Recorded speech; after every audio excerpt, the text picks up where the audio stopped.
শিবিরের একটা fixed vote bank আছে ঢাকা বিশ্ববিদ্যালয়ে। আমার জানা মতো এটা 4 থেকে 5,000 হতে পারে। শিবিরের প্যানেলে সাদিক কায়েম আমাদের ব্যাচমেট বন্ধু। আমার মনে হয় এখানে দলের চেয়ে ব্যক্তিটা ইম্পর্টেন্ট ছিল। পুরো দেশের মানুষ সাজিস আলমকে চিনে, হাসনাত আবদুল্লাহকে চিনে, নাহিদ ইসলামকে চিনে এবং যারা একসময় নেতৃত্ব দিয়েছে। এই ঢাকা বিশ্ববিদ্যালয়ে যখন ডাকসু নির্বাচন হলো, আমরা দেখলাম বাকছাস এনসিপি সমর্থিত প্যানেলের ভরাডুবি।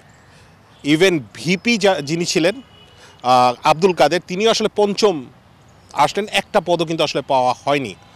তো বিষয়টা কী মনে হচ্ছে, এত বেশি জনবিমুখ বা জনগণ মুখ ফিরাই নিল মনে হচ্ছে কিনা, বা শিক্ষার্থীরা মুখ ফিরাই নিল মনে হচ্ছে কিনা, সেখানে এনসিপির জয় জয়কার হওয়ার কথা ছিল।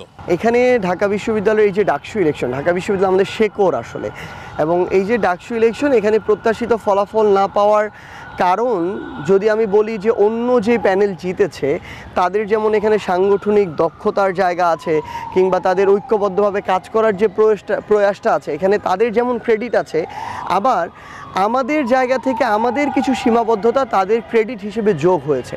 এ কারণে তারা প্রত্যাশার চেয়ে অনেক বেশি ভালো করেছে এবং আমাদেরটা প্রত্যাশা অনুযায়ী হয়নি।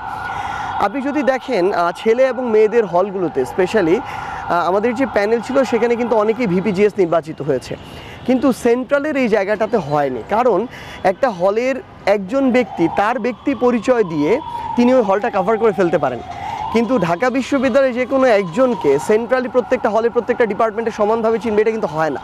সো এখানে একটা সাংগঠনিক প্রচেষ্টা প্রয়োজন হয়, ঐক্যবদ্ধ প্রচেষ্টা প্রয়োজন হয়।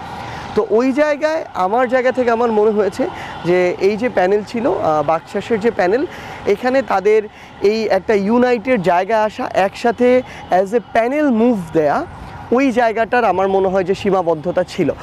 আর আরেকটা জিনিস আমার চোখে পড়েছে, যেটা হচ্ছে দেখেন শিবিরের একটা ফিক্সড ভোট ব্যাংক আছে ঢাকা বিশ্ববিদ্যালয়ে। আমার জানা মতো এটা 4 থেকে 5,000 হতে পারে। এই ভোট ব্যাংক শিবির ব্যতীত ঢাকা বিশ্ববিদ্যালয় ফিক্সড আর কারোরই নেই, নো ওয়ান। সো এখানে অনেকে বিভিন্ন জায়গা থেকে নিউট্রালি হয়তো ভোট পেয়েছে তাদের জায়গা থেকে, হ্যাঁ। এবং দেখেন ধরেন আমাদের এখানে যদি আমরা দেখি, আপনি দেখবেন গড়ে এই ভোট কিন্তু যারা জিতেছে তাদের 5, 6, 7,000। সো এখানে ভোটার অংশগ্রহণ 31,000 অংশগ্রহণ করেছে, সেখান থেকে 5,000-এর সাথে 1-2,000 প্লাস হওয়া এটা বেশি বড় বিষয় না। কিন্তু আমাদের ধরেন যিনি ভিপি হয়েছেন তিনি প্রায় 14-15,000 ভোট পেয়েছেন, এরকম আরও বেশ কয়েকজন 10,000 উপরে পেয়েছেন। আমার মনে হয় এখানে দলের চেয়ে ব্যক্তিটা ইম্পর্টেন্ট ছিল, ব্যক্তির ইমেজ ইম্পর্টেন্ট ছিল। ঢাকা বিশ্ববিদ্যালয়ে যারা ছেলে মেয়ে ছিল তাদের আকাঙ্ক্ষার একটা বিষয় ছিল এখানে। আমরা আসলে আমাদের জায়গা থেকে, আমরা তো ছাত্রলীগের গতানুগতিক কালচারটা দেখে বড় হয়েছি, আর মানুষজন ওই ধরনের ডমিনেটিং সো কল্ড পলিটিক্যাল কালচারগুলো দেখতে চায় না। দ্যাটস ওয়াই যাদেরকে নিয়ে তারা মনে হয় এই ফেয়ারটা ছিল যে এই কালচারটা না এইভাবে ফিরে আসে, সেই জায়গায় তারা কম আস্থা রেখেছে।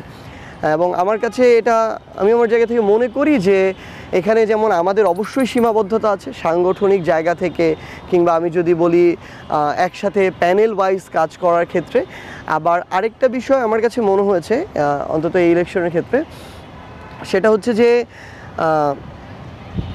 এই যে ডাকসু যেটা হলো এবার ঢাকা বিশ্ববিদ্যালয়ে, এখানে ধরেন শিবিরের প্যানেলে সাদিক কায়েম আমাদের ব্যাচমেট বন্ধু, সে কিন্তু ধরেন অভ্যুত্থানের একজন ফেস হয়ে উঠেছে ধীরে ধীরে, সে এখানে লিড করেছে। কিন্তু আপনি যদি দেখেন অভ্যুত্থানের আপনারা ধরেন ফেস বলতে যাদের নাম বলছেন, ধরেন নাহিদ, আসিফ, হাসনাত, তারা কিন্তু জাতীয় রাজনীতিতে চলে গিয়েছে।